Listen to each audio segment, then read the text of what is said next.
आदाब, सत श्री अकाल, नमस्कार, वंदे मातरम, इंकलाबाद जिंदाबाद। और कैसे हो सभी दोस्त?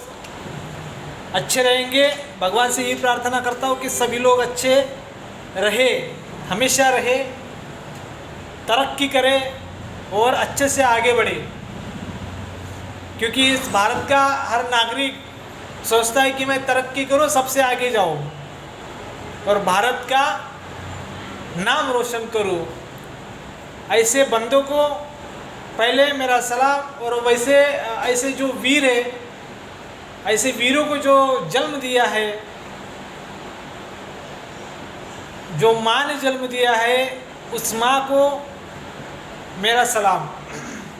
दोस्तों, सबसे पहले तो मैं ये आपको एक कहानी बताऊंगा उस शख्स की जो शख्स जेल में बंद था, फिर भी अपने देश के लिए लड़ रहा था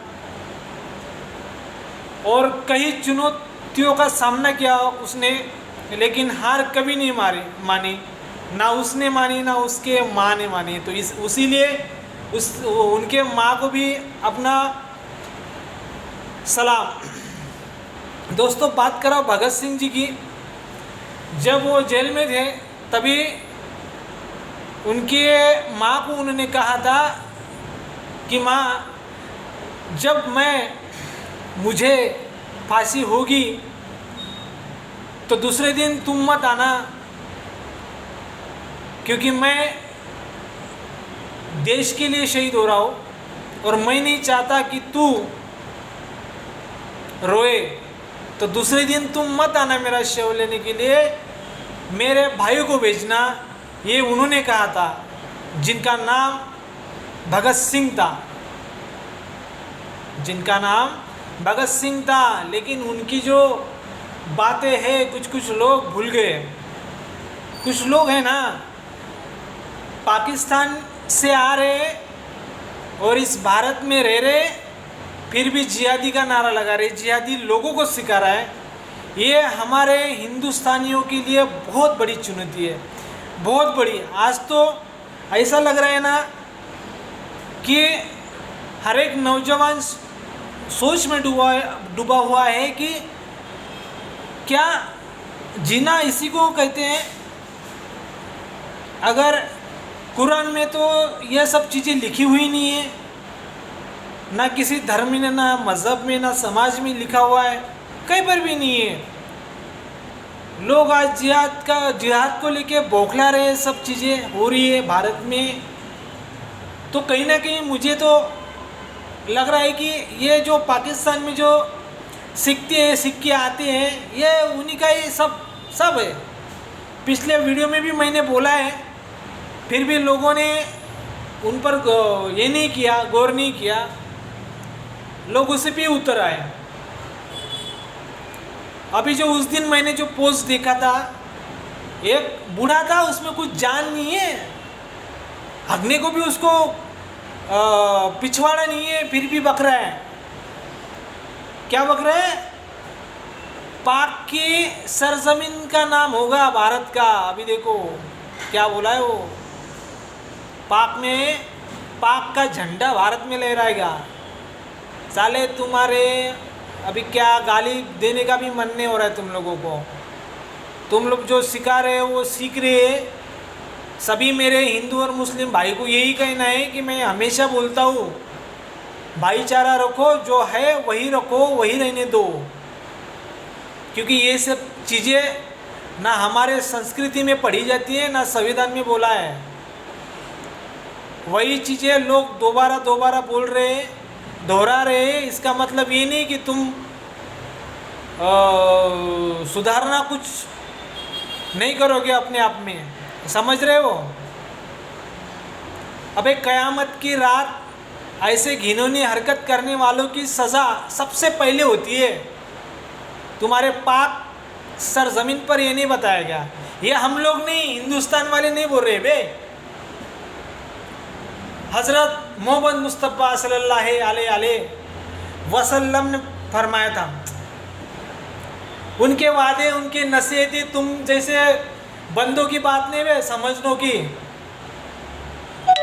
ये जो जिहाद का नारा तुम जो लगा रहे हो ना, हाँ, ये जो जिहाद का सड़े हुए बर्तन का बैंगन का भरता तुम्हारे पिछवाड़े पर तुम्हारे आकाओं ने थोप दिया है, समझ गए हो? तुम्हारे पिछवाड़े पर ये जिहाद का नारा है ना, तुम्हारे आकाओं ने थोप दिया है, इसीलिए तो तुम सुधर नहीं रहे हो और बोल रहे हो भारत में पाक का झंडा लहराएगा। अबे अभी भी जिंदा है भगत सिंह के चेले, समझो, अभी भी जिंदा है भगत सिंह के चेले। सालो इस हिंदुस्तान में है ना किसी की औकात भी नहीं। मोदी जी शांत है तब तक जब तक इस देश में जब तक अमन है ना, अमन शांति, उसी के वजह से मोदी जी शांत है। तुम लोगों ने अगर उल्टी हरकत की ना पाकिस्तान वालों, तो सुधर जाओ। तुम हिंदू मुस्लिम भाई में कभी झगड़ा मत लगाओ, समझ जाओ तुम लोग, तो सुधर जाओ। कौन कह रहा है तुम लोगों को ये सब चीज़ें में जिहाद विहाद? हाँ, पहले जो युद्ध होता था ना, पहले, हाँ, पहली बात करते हैं हम, पहला टॉपिक। पहले जो युद्ध होता था ना पाकिस्तान और भारत में, तो तोपों से उड़ाया करते थे, तोपों से। हाँ, अभी तोप नहीं बे, तोप से तुम्हारे पिछवाड़े को कुछ नहीं होने वाला। अभी डायरेक्ट मिसाइल, इतने साइंटिस्ट बने हैं भारत में। India is a big country, India is a big country. Bharat बहुत बड़ा देश है, कुल आबादी अब्जों से भी ऊपर है। तो सालों तुम्हारी तो यही नहीं, औकात ही नहीं भारत के सामने बोलने की।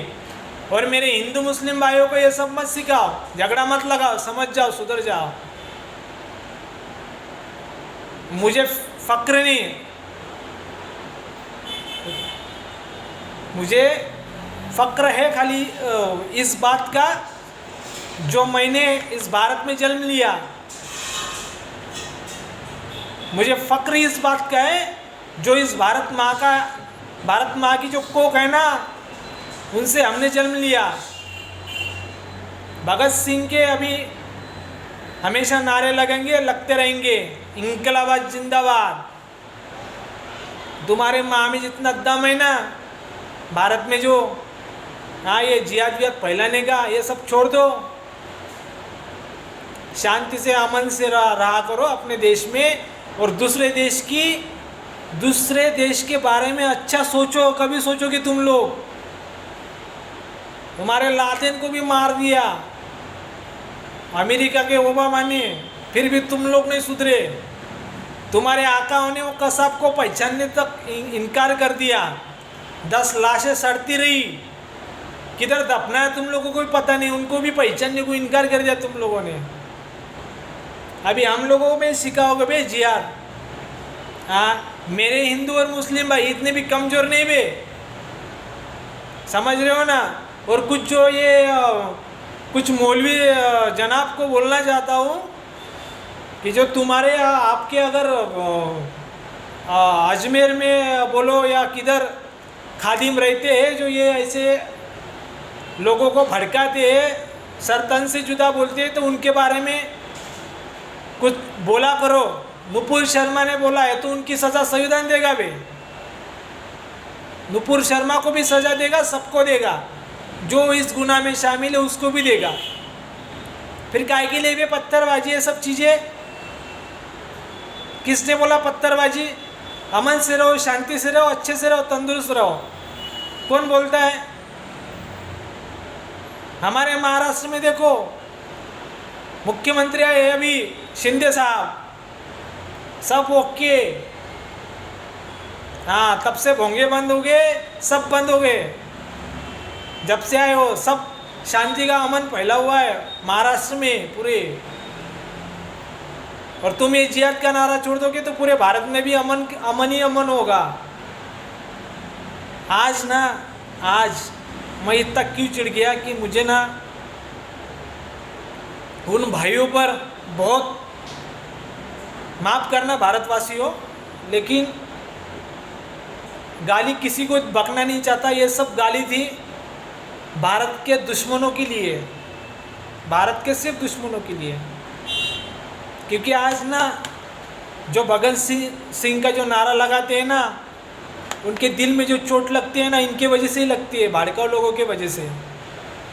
और जो भड़काते हैं ना मेरे मुस्लिम भाइयों को, हिंदू भाइयों को, भड़का मत दे। हम जैसे लोग तो साले 100 पर भी भारी पड़ते हैं। अगर मोदी ने चांस दिया ना एक बार बॉर्डर पे जाके लड़वे तो लड़के भी आएंगे। AK-47 नहीं, डायरेक्ट मिसाइल। हाँ, ऐसा भी करते हम। युद्ध हमको भी खेलना आता है बेटा, तो समझ जाओ, सुधर जाओ। ये जिहादी का नारा मत फैलाओ। नूर बरसेंगे, दूध बरसेगा, पानी, ये सब चीज़ें कहाँ होती है बे? कौन सिखाता है तुम लोगों को ऐसा? कश्मीर के 2-4 लुंडे जमा करते हो तुम लोग 30-20 हज़ार के लिए, वो तुम ले लेते हो, ट्रेनिंग दे देते हो और बोलते हो जिहाद करो। फिर आका खुश होएगा। आका खुश होने के बाद तुम लोगों को शहादत मिलेगी। ऐसी शहादत, ऐसी शहादत। अबे जो शहादत देते हैं ना, हमारे आर्मी वालों को पूछो जो शहादत देते हैं, आर्मी वालों को पूछो। हाँ, वो होती है असली शहादत। अभी क्या बोलने का, लोग सुधर ही नहीं रहे। दोबारा ये आइंदा हरकत की ना तुम लोगों ने मेरे हिंदू और मुस्लिम भाइयों को भड़काने की, तो याद रखना, ये भगत सिंह का जो चला है ना पूरे भारत में ना, क्या करेगा इसका भी तुम लोगों को इल्म नहीं। समझ जाओ। खाली हम संविधान को मानते हैं, भारत की संस्कृति को मानते हैं, तो हम लोग ऐसा गलत काम नहीं करते। किसी ने अगर बहन बेटियों को मारा तो हम उसके बहन बेटियों को मारेंगे। हाँ, तुम लोगों की सोचे भी हो पाकिस्तान वालों, तो ये सब सुधर जाओ तुम लोग। आइंदा से मुस्लिम और हिंदू में झगड़ा नहीं लगाने का। हो गया तो उन पे जज बैठे हैं, संविधान बैठा है। और सभी मेरे हिंदू और मुस्लिम भाई को यही बोलना चाहता हूँ कि उनके वजह से तुम अपने आप को दोषी मत ठहराओ या झगड़े मत करो। यही मेरा बोलना है। वो भड़काते रहेंगे, हम सबको भड़काएंगे वो। संविधान से चलो, संविधान से। बस यही बोलने वाला हूँ मैं। इस देश में अमन शांति चाहिए, सुख शांति हर घर में होनी चाहिए। बस। जय हिंद, जय भारत, इंकलाबाद जिंदाबाद।